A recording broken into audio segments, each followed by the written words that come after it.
जय हिंद। नमस्कार साथियों, कैसे हैं आप सभी लोग। उम्मीद करते हैं कि आप सभी लोग अच्छे होंगे और आपकी तैयारी जो है बिल्कुल अच्छी तरीके से चल रही होगी। तो साथियों, आज के इस क्लास में हम सभी लोग जो है यूपी होमगार्ड भर्ती 2026 के एग्जाम के लिए जो है साथियों ऐसे इंपॉर्टेंट और चुनिंदे क्वेश्चन देखेंगे जो कि साथियों आपके 25, 26 और 27 अप्रैल के एग्जाम के लिए जो है काफ़ी ही इम्पोर्टेंट है। तो साथियों, यदि आपका एग्जाम जो है 25, 26 या 27 अप्रैल को है तो साथियों आपके लिए ये क्लास जो है रामबाण क्लास साबित हो सकते हैं। तो आप इस क्लास को बिल्कुल अच्छी तरीके से लास्ट तक देखिएगा और इस क्लास में दिए जाने वाले इन सभी क्वेश्चनों को आप अच्छे से जरूर याद कर लीजिएगा, जिससे कि आप जो है अपने एग्जाम में सभी क्वेश्चन को आसानी तरीके से बना पाएंगे।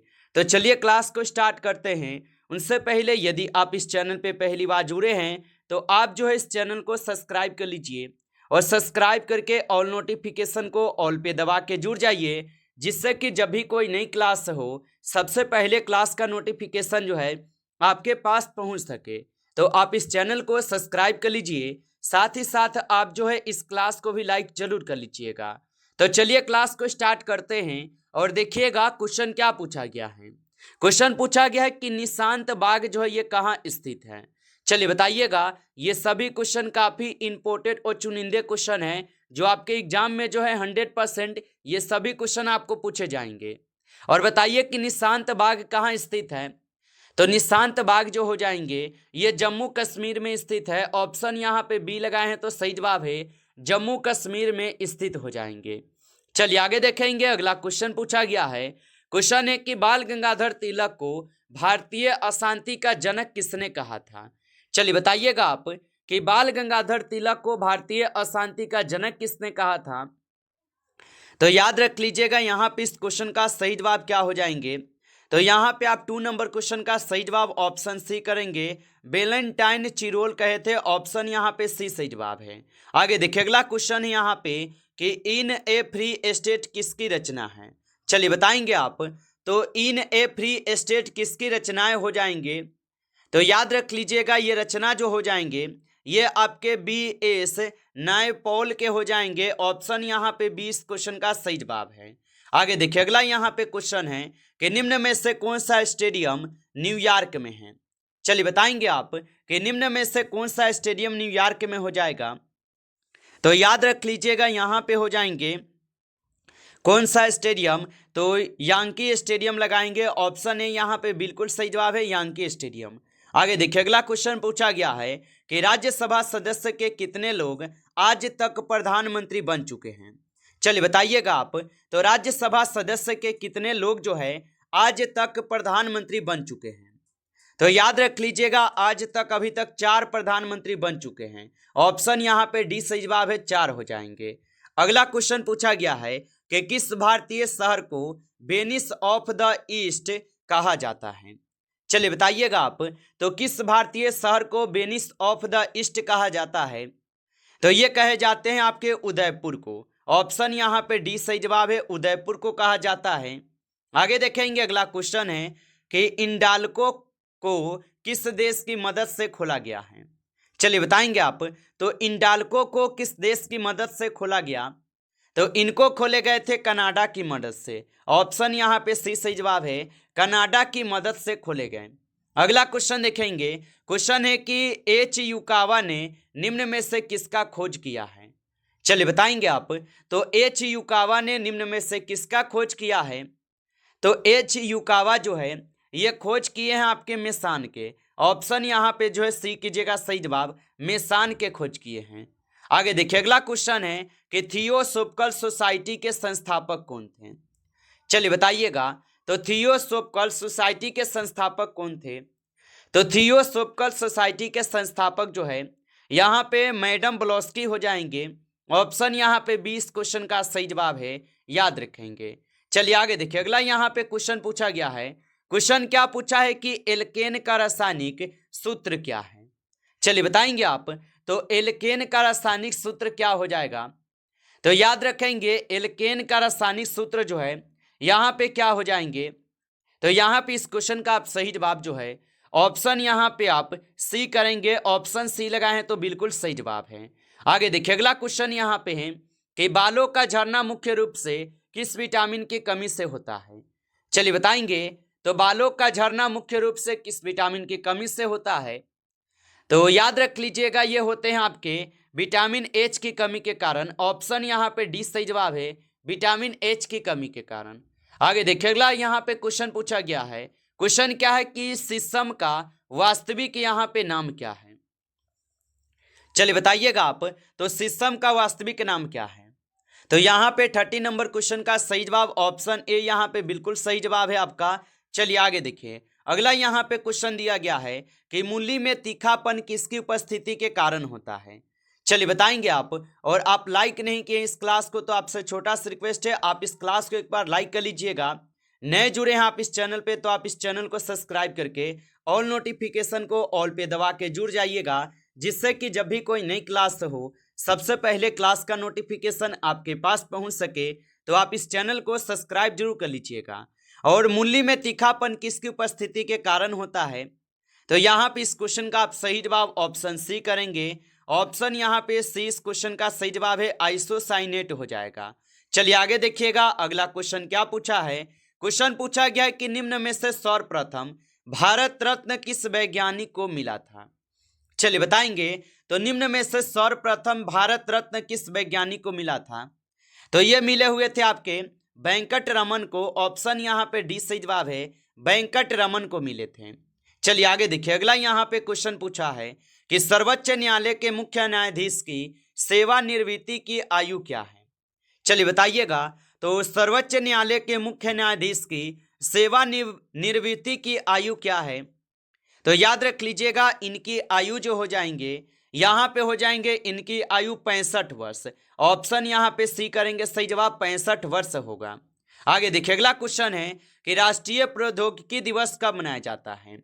चलिए बताएंगे आप, तो राष्ट्रीय प्रौद्योगिकी दिवस कब मनाया जाता है। तो राष्ट्रीय प्रौद्योगिकी दिवस मनाई जाती है आपके कब, तो ये मनाई जाती है 11 मई को। ऑप्शन यहाँ पे 20 क्वेश्चन का सही जवाब है 11 मई को। आगे देखिए अगला यहाँ पे क्वेश्चन पूछा है कि कैरेबियन सी में आने वाला यहाँ पे साइक्लोन है। चलिए बताएंगे, तो कैरेबियन सी में आने वाला साइक्लोन कौन सा हो जाएगा।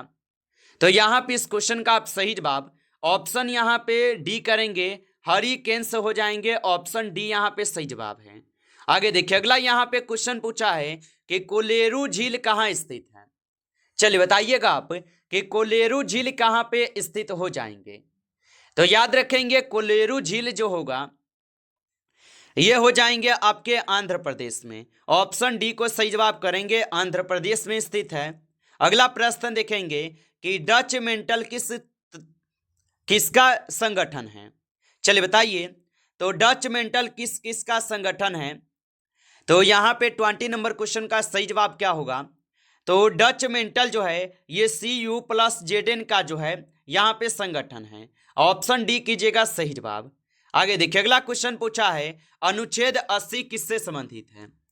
चलिए बताइएगा आप कि अनुच्छेद 80 जो है ये किससे संबंधित है।